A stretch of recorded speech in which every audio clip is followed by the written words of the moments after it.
Welcome back to the Beyond Reps and Sets YouTube channel. Today we discuss protein leveraging. Protein leveraging specifically for weight loss.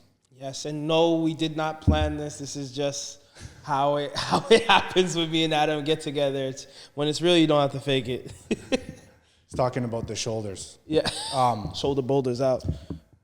Okay, so there's often a lot of discussion about protein in this space, and people always have difficulty consuming what we consider to be enough protein. Mm-hmm. And actually the food guide, the Canada's food guide, has a very low, based on research, has a very low recommendation for protein.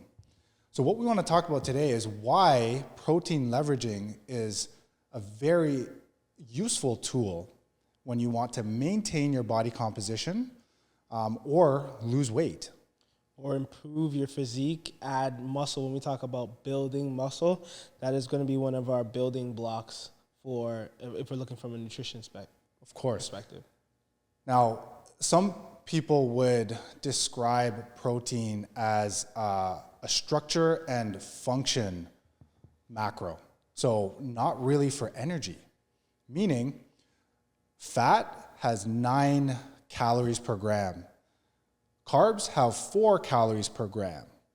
When you look it up, protein has 4 calories per gram, except there's something called a dietary induced thermogenesis, meaning our bodies have to utilize energy to digest and process and assimilate those protein calories. Cliff, what is your thought on protein, utilizing protein leveraging with your clients? Because I know you do this often. I know you do this well. Yeah, so the main thing is people assuming that they're already having enough. You know what I mean? So they're like, I have fried chicken, or I have a lot of meat, or I have 2 eggs in the morning. Like I'm good to go. And then but it's actually educating people on, well, that's one meal. How about the other 2 to 3? And how are we preparing that? Back to the fried chicken example, you're going to have a lot more fat along with that. So if you're someone who's aiming to try to lose fat or burn fat or lose weight, you're going to want to make sure it's a leaner source of protein. In most cases, it's going to be more easy for you to keep consistent with a diet if you're looking from a protein perspective. Remember, 9 calories per gram. Yeah. So if you're having some that ratio delicious, is crazy. Some delicious fried chicken, and that's coming in with about 35 grams of fat. Yeah. Multiply that by 9, and those are the calories that you're getting with it. And then you got to think what part of the animal. If you're looking at animal-based proteins as well, pork is a fattier, generally more fattier type of protein. Delicious though. I love those ribs. Absolutely amazing, right? But it's about learning how to leverage. Yeah. Learning how to leverage these things so that we can stay on track with our goals. Exactly. When they've done studies where they've equated calories and they had a higher carbohydrate diet versus a higher protein diet, when you look at which group lost weight, the high protein group lost weight. And it's because of a bunch of different reasons. For one, when you eat more protein, you're more satiated, meaning you feel full longer, right? So you have the dietary induced thermogenesis, so you're burning more energy while consuming more and digesting more protein. You have increase in blood amino acid levels. You've got something called gluconeogenesis happening, and you will have a higher amount of fat-free mass.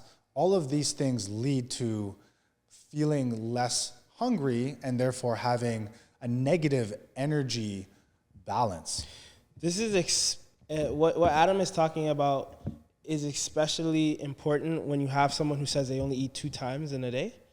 So in those instances, you got to think if they are overweight or they're in an energy expenditure where they're over the amount that they're burning, the amount of calories that they're actually getting from those 2 meals exceeds their actual resting metabolic rate, how much they're burning at rest and due to their activity.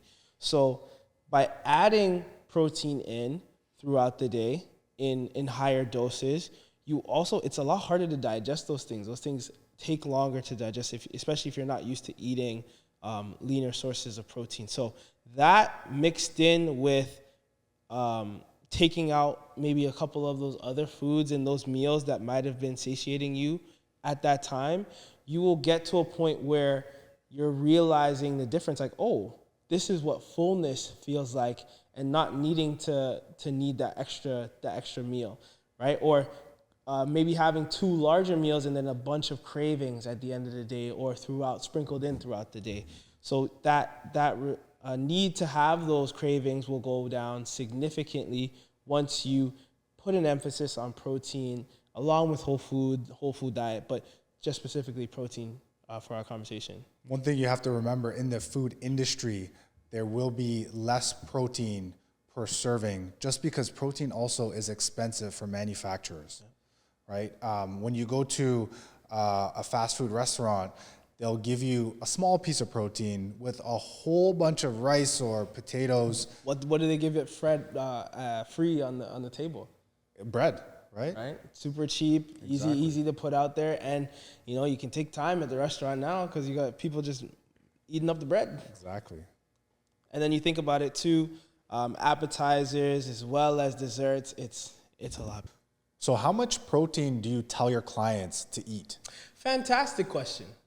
And we're going to get into our next segment, where we're going to break down how much grams of protein are you actually supposed to be having in terms of strength gains and fat loss. Hope to see you there.